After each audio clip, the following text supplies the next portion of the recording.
Okay, I'm often thinking that words do get in the way. And I see a graph of something here. I'm not sure what it's a graph of, but I want to read the first thing, which is letter A. And it says, determine the intervals on which f prime is positive and negative, assuming that the figure, and the figure I'm looking at is figure 42 on page 119, is a graph of f. So this is the graph of f of x. Now, again, I want to read it to you. It says, determine the intervals in which the derivative is positive. What does it mean the slopes are positive? So let me just go through that with you. I'm going to say the slopes here positive. Where else are they positive? I'm going to say the slopes over here appear to be positive. All right, so what I'm going to do is over here, I'm going to say they're positive. I'm going to say, and again, let me read it again, determine the intervals in which f prime is positive. All right, so let me put this on. So f prime is going to be positive. On what intervals? Well, I'm looking at it. I'm going to say the interval, it looks like 0 up to 1, union, I'm going to say 3 up to 5. All right? What else does it say? Let me just read it. Determine the intervals in which f prime is positive. Oh, and negative. Let's put that down. All right, where it's negative. So where's it negative? Well, I'm looking at the picture now. It's not where the red areas are. I'll put this over here for you. It appears to be between 1 and 3, union, and I can say 5 and 6.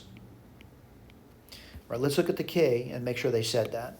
All right, so f prime greater than 0. I got that written over there. 0 to 1, union 3 to 5. That's good. F prime negative, 1 to 3, and 5 to 6. We got that there. Let me erase right because I want to, look at the next question.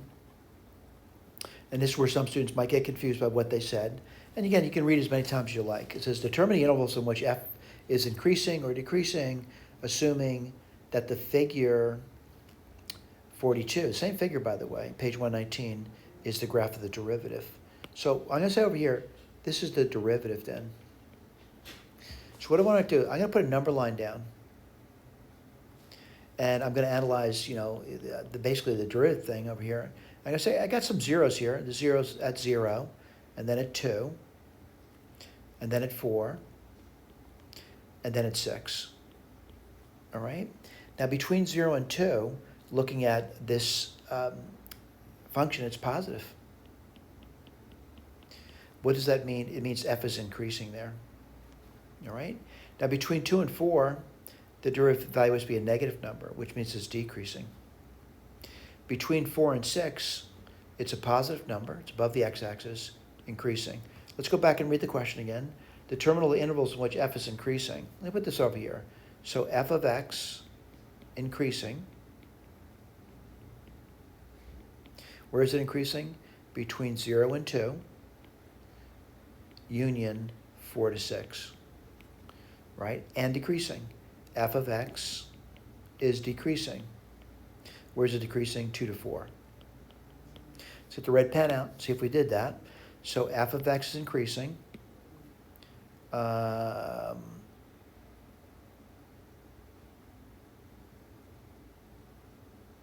think there might be something wrong with the key here. Yeah, I got to correct the key. I just noticed it. And maybe I should just read that again, make sure I read it correctly. Determine the intervals in which f is fx increasing or decreasing, assuming that the figure is the graph of f prime. And I think I did f prime. It's positive between 0 and 2. It's negative between 2 and 4. Yeah, I got that.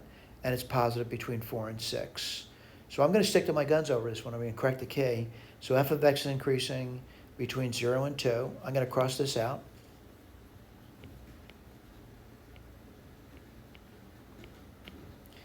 And it's increasing union 4 to 6.